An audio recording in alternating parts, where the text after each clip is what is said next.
Hello বন্ধুরা, আবার চলে এলাম একটা নিউ ব্লগ নিয়ে। এটা হলো কুট্টুস আর আমাদের পুচকি সোনার খাবার। তো পুচকু সোনা রয়্যাল ক্যানিং খায় মর্নিংয়ে, তো ওর আমি গরম জল দিয়ে ভিজিয়ে দিয়েছি। আর কুট্টুস খায় এই বিস্কুট সব মর্নিংয়ে। ওকে নিজে থেকে তো খেতে চায় না, ছোটোবেলা থেকেই নিজে থেকে খায় না।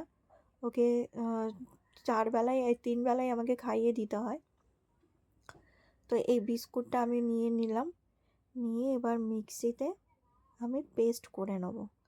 কেন, ও গোটা বিস্কুট খেতে পারে না। পুচকিকে দিলে পুচকি খেয়ে নেয়, কিন্তু কুট্টুস কোনো মতে খায় না। তো আমি এই বিস্কুটগুলোকে মিক্সিতে এই দিয়ে দেবো, দিয়ে পেস্ট করে নেব। তো পেস্ট করে নিয়েছি।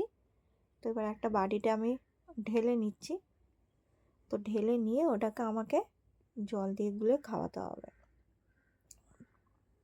কেননা ও একদম খেতে পারে না নিজে থেকে।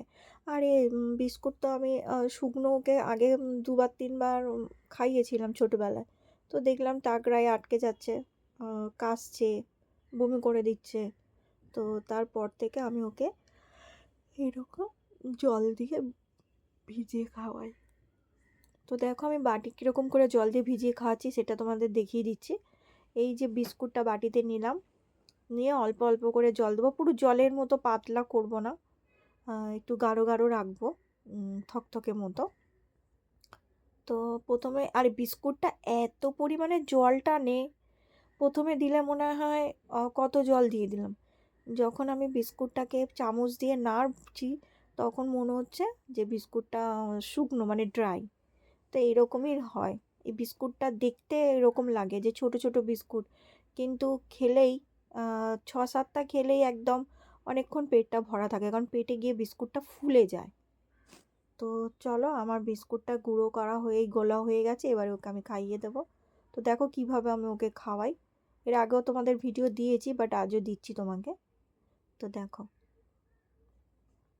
এই যে বিস্কুটটা গুলে নিয়ে এসছি, নিয়ে এসে ওকে এই গাল হাঁ করে এই গালে ঢেলে ঢেলে দিতে হয়। ও নিজে থেকে মানে খিদে পেলেও খাবে না।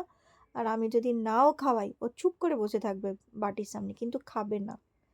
ও কোনো মতেই খাবে না। তো সেই জন্য ওকে আমাকে যখনই খাওয়ানোর টাইম হয়, তোমাকে খাইয়ে দিতে হয়। তো দেখো আমি ওকে খাইয়ে দিলাম। তো চলো, এখানেই শেষ করছি ভিডিওটা।